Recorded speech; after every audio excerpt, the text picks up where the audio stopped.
Good morning बेटा। Chapter reproductive health में हमारा नेक्स्ट टॉपिक है बेटा एसटीडीज यानी सेक्सुअली ट्रांसमिटेड डिजीजेस।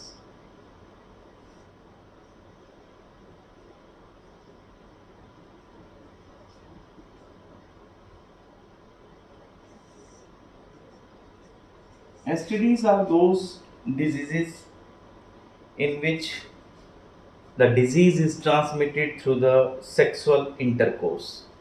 Means ऐसी diseases जिनमें infection get transmitted through sexual intercourse with infected person। कि अगर एक पार्टनर को एसटीडी है तो उसके साथ जो दूसरा पर्सन है उसको सेक्स के थ्रू ये डिजीज पास होती है, इसको हम एसटीडी डिजीज बोलते हैं। ये रिप्रोडक्टिव ट्रैक्ट इन्फेक्शन भी कहते हैं, that is RTI, reproductive tract infections. Now, examples of these STDs, you know, HIV, which leads to AIDS, then beta gonorrhea, third beta syphilis, these all are STDs, then beta genital herpes,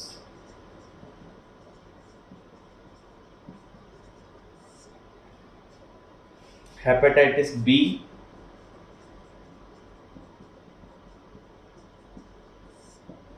तो STD means जो sex से transmit हो, जिसमें एक partner में से एक को हो तो वो दूसरे को ट्रांसमिट हो जाती है। तो इस तरह जो डिजीजेस ट्रांसमिट होंगी बेटा, they are called as STDs.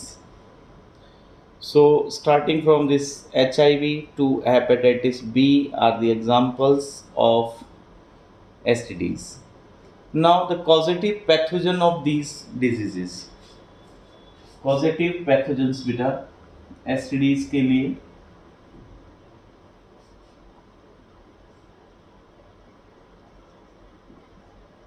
which agents are responsible for these STDs? So in fact pathogens are bacteria, viruses and beta protozoa, nematodes,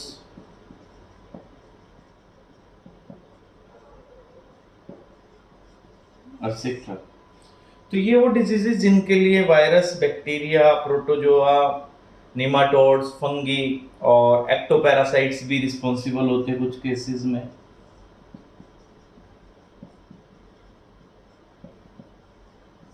ectoparasites.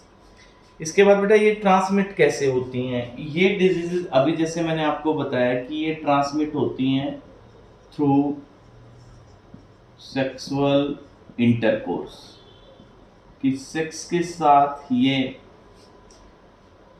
पास होंगी, और या फिर जैसे आपने लोअर क्लासेस में पढ़ा एड्स में कि sharing of needle, syringes, blades, तो इनके थ्रू भी ट्रांसमिट हो जाती है बेटा, ब्लड ट्रांसफ्यूजन से ट्रांसमिट हो जाती है।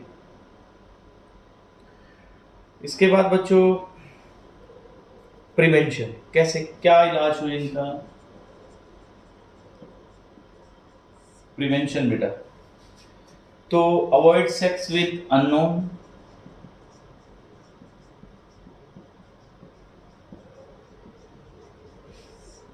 ठीक है जी। ऑलवेज यूज कॉन्डम्स,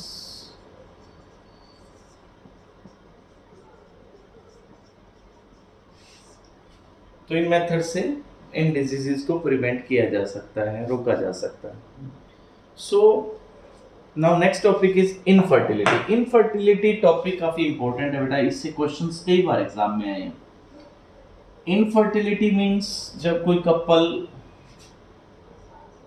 कपल में फीमेल कंसीव नहीं कर पा रही, yes, they are incapable to produce children और अनेबल टू प्रोड्यूस चिल्ड्रन। ऐसे कपल्स जिनके बच्चे नहीं होते, तो उनमें कंसीव नहीं हो पा रहा, तो इस फिनोमिना को इनफर्टिलिटी कहते हैं बेटा। क्या रीजन हो सकते हैं इसके? कई रीजन होते हैं बेटा इनफर्टिलिटी के। इसके रीजंस जैसे ट्रैक्ट नॉर्मल नहीं है, जैसे फीमेल के अंदर, जैसे हमने पढ़ा था कि नॉर्मली जैसे यहाँ पे ओवा रिलीज होता है, स्पर्म्स आते हैं, मान लो ओवा रिलीज नहीं हो रहा है, या ओवा वाइबल नहीं है, या फर्टिलाइजेशन के बाद इम्प्लांट नहीं हो पा रहा है, या स्पर्म कम आ रहे हैं, या स्पर्म्स वीक आ रहे हैं, या स्पर्म काउंट लो है, या इम्प्लांटेशन नहीं हो पा रही है। कई रीजन हो सकते हैं बच्चों कि जब फीमेल कंसीव नहीं कर पा रही है। तो इनफर्टिलिटी क्लिनिक्स होते हैं जहां पे डायग्नोज करते हैं कि ऐसा क्योंकि कोई कपल है उनकी बेबी नहीं है, तो इसके क्या कारण है।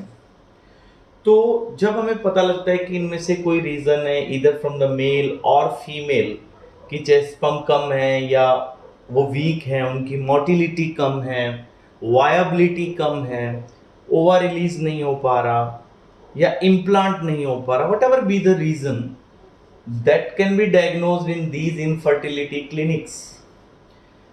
When they diagnose it, let them find that there is low count of sperm or weak sperm. तो फिर उसके बाद क्या?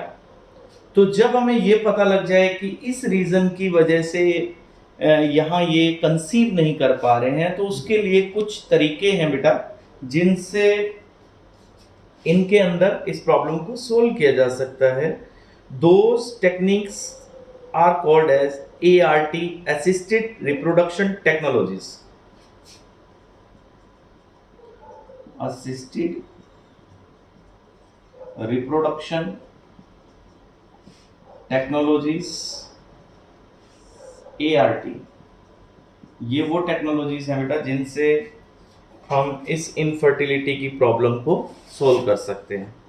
तो इसमें सबसे पहला आता है बेटा test tube baby program. Test tube baby program का मतलब देखो बच्चों, द फर्स्ट इज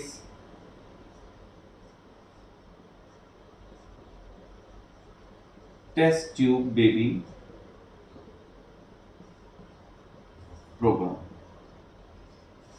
ये क्या program? Test tube baby program, first test tube baby जो था वो इंग्लैंड में इस तरीके से फर्स्ट बेबी इंग्लैंड में प्रोड्यूस किया गया था बेटा, and it was on 25 July 1978, and in India the first test tube baby was born on 6th August 1986 in India. On 6th August 1986 the child was born, and that child was a girl, Harsha, and the doctor was Indira Hinduja.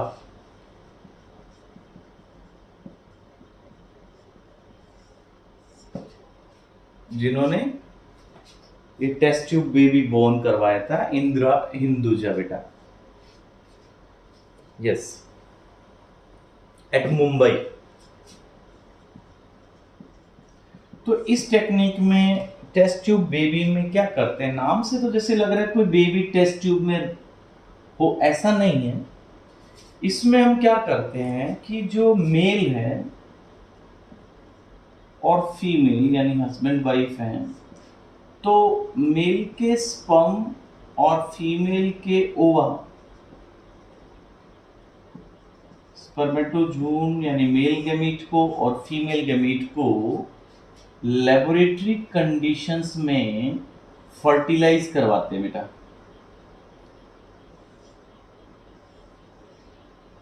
जैसे यहाँ पे ये ओवा और ये sperm, ये जब fertilise करते हैं तो यहाँ पे जो जायगोट बन जाएगा, या तो इस जायगोट को ही हम ट्रांसफर कर देते हैं फीमेल में, या फिर हम वेट करते हैं कि ये जायगोट में सेल्स बने, जैसे ब्लास्टोमियर्स बनती हैं। जब इसमें ब्लास्टोमियर्स आ जाएं तो फिर आप इसको डायरेक्टली यूट्रस में ट्रांसफर कर दें, इट इज पॉसिबल। तो इसमें जैसे मान लो फॉर एग्जांपल कोई फीमेल है, उसकी ओविडक्ट ब्लॉक्ड है, या फिर उसके अंदर जो स्पर्म्स हैं वो किल हो जाते हैं, या हस्बैंड के लो स्पर्म्स हैं, तो या कोई कई बार हस्बैंड है उसके स्पर्म ही नहीं आ पा रहे, तो अगर हस्बैंड के नहीं आ पा रहे तो इसमें बेटा डोनर मेल से हम स्पर्म ले सकते हैं। सिमिलरली फीमेल के केस में ओवा जो प्रोड्यूस करवाएंगे वो भी या तो वाइफ से ले लेंगे या फिर डोनर से ले सकते हैं, वो जैसा केस हो, जैसे सर्कमस्टांसेस हो। तो इनमें हमने क्या किया कि इस टेस्ट ट्यूब में जहां पे हमने पहले ऑलरेडी न्यूट्रिएंट्स दे रखे हैं, यहां पे हमने outside the body in vitro conditions, laboratory conditions के अंदर कंप्लीटली स्टरलाइज्ड मीडियम में हमने इनको फर्टिलाइज करवाया। तो जायगोट की स्टेज में या फिर 8 ब्लास्टोमियर्स की स्टेज तक जाने के बाद इसको फिर हम ट्रांसफर कर देते हैं। देखो अगर जायगोट को ट्रांसफर करना है आपने, जैसे यहां फर्टिलाइज करवा दिया, और इस जायगोट को ट्रांसफर करवाना है तो आप कहां करवाएंगे, फैलोपियन ट्यूब में।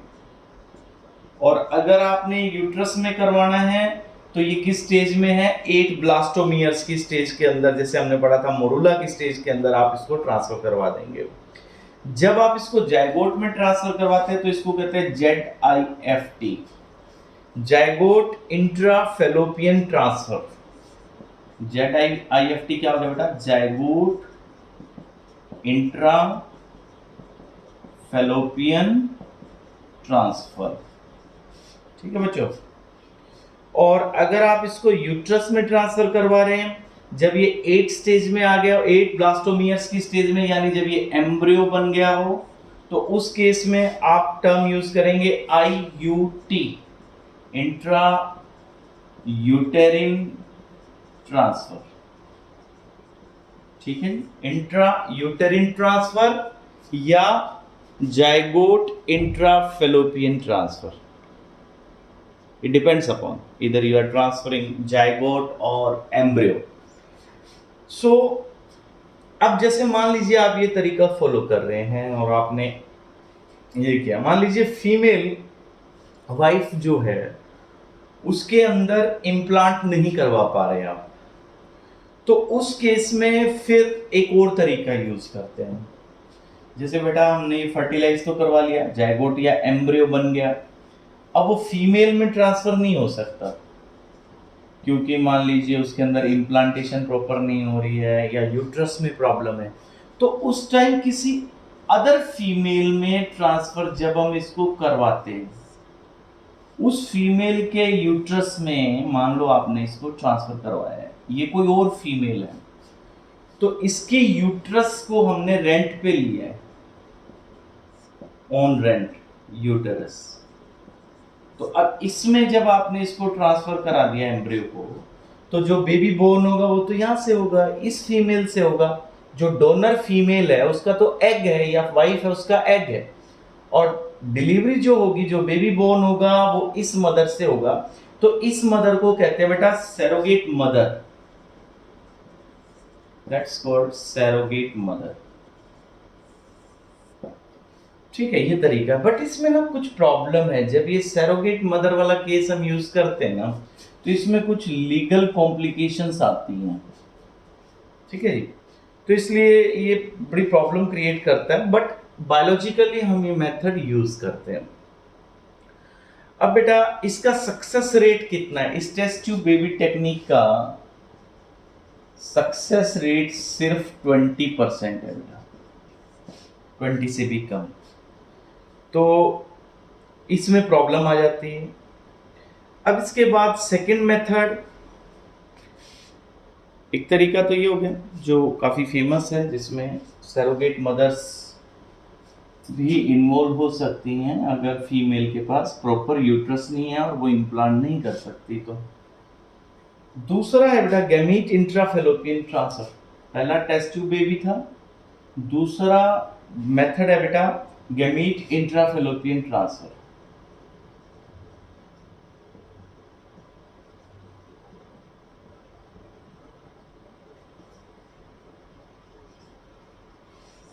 गैमीट इंट्राफेलोपियन ट्रांसफर में क्या करते हैं, ऐसी फीमेल्स जो ओवा प्रोड्यूस नहीं कर सकती, फीमेल हु कैनॉट प्रोड्यूस ओवा,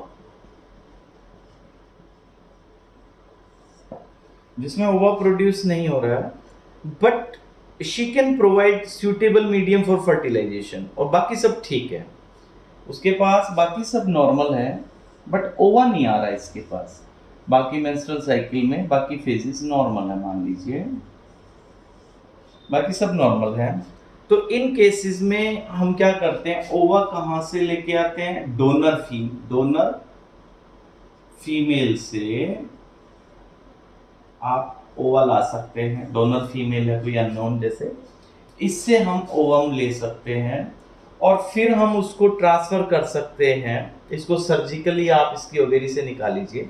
जैसे ये डोनर फीमेल की ओवेरी है,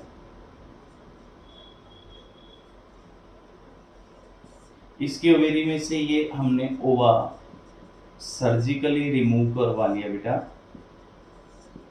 यहां से रिमूव करवाने के बाद इस ओवा को इंट्रोड्यूस करवा देते हैं हम। ये ओवा आप इस फेलोपियन ट्यूब में यहां पर छोड़ दीजिए, इस जगह पे। Then it is called as gamete intrafallopian transfer. तो जब आप ऐसा कर देंगे तो इस फीमेल के साथ प्रॉब्लम यही थी ना, जो ये फीमेल, इसकी प्रॉब्लम यही थी कि ये ओवा प्रोड्यूस नहीं कर पा रही थी। आपने डोनर से लिया, इसको दे दिया। अब नॉर्मल स्पर्म्स आकर के इसके साथ फर्टिलाइज कर सकते हैं, बाकी इसका यूट्रस तो ठीक है, बेबी बॉर्न हो जाएगा, नॉर्मल रहेगा। अगला मेथड है बेटा intracytoplasmic sperm transfer, sperm injection. Third method बेटे इंट्रासाइटोप्लाज्मिक स्पर्म इंजेक्शन।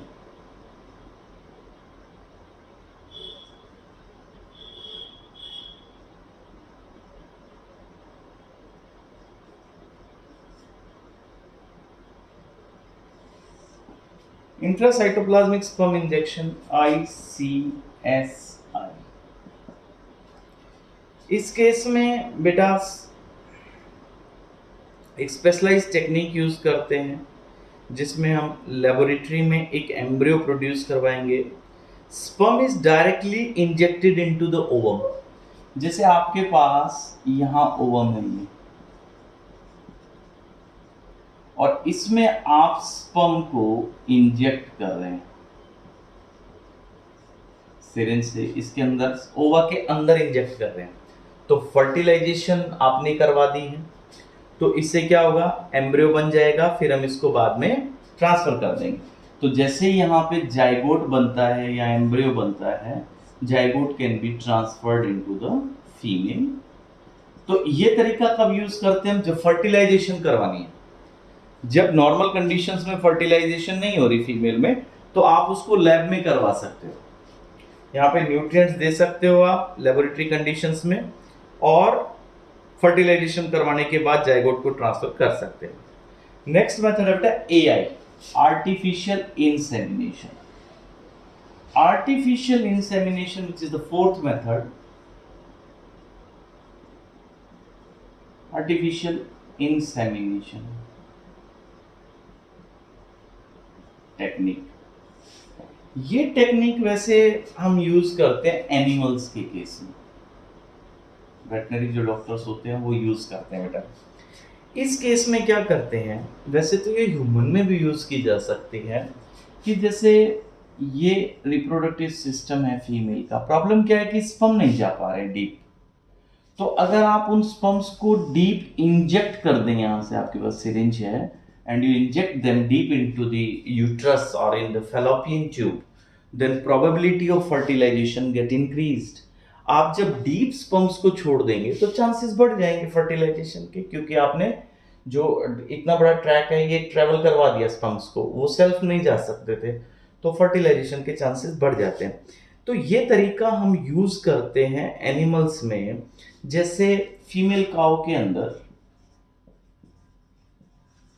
या बफेलोज के अंदर आपने सुपीरियर क्वालिटी मेल के स्पर्म हम जैसे फॉरेन से ले आते हैं, वहां कोई ब्रीड अच्छी है, तो आप लोकल यहाँ पे काऊ के अंदर इस टेक्निक को यूज करते हुए स्पर्म्स को इंजेक्ट कर दें, तो उस मेल को लाने की जरूरत ही नहीं है बेटा। तो काऊ में, बफेलोज में आप इस तरीके से उस मेल के जो सुपीरियर क्वालिटी का है उसके स्पर्म्स कलेक्ट कीजिए और यहाँ लोकल जो फीमेल्स हैं उनमें इंजेक्ट करवा देंगे, तो इससे आपको हाइब्रिड मिल जाएंगे बेटा, बेटर क्वालिटी के एनिमल्स मिलेंगे। अब दो टेक्निक है लास्ट में बेटा इस चैप्टर में, एक है एमनियोसेंटेंसिस,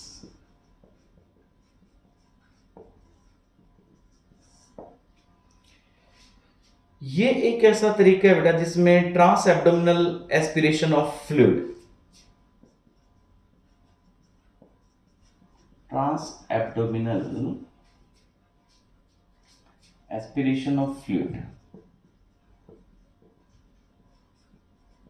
इस टेक्निक को यूज करते हैं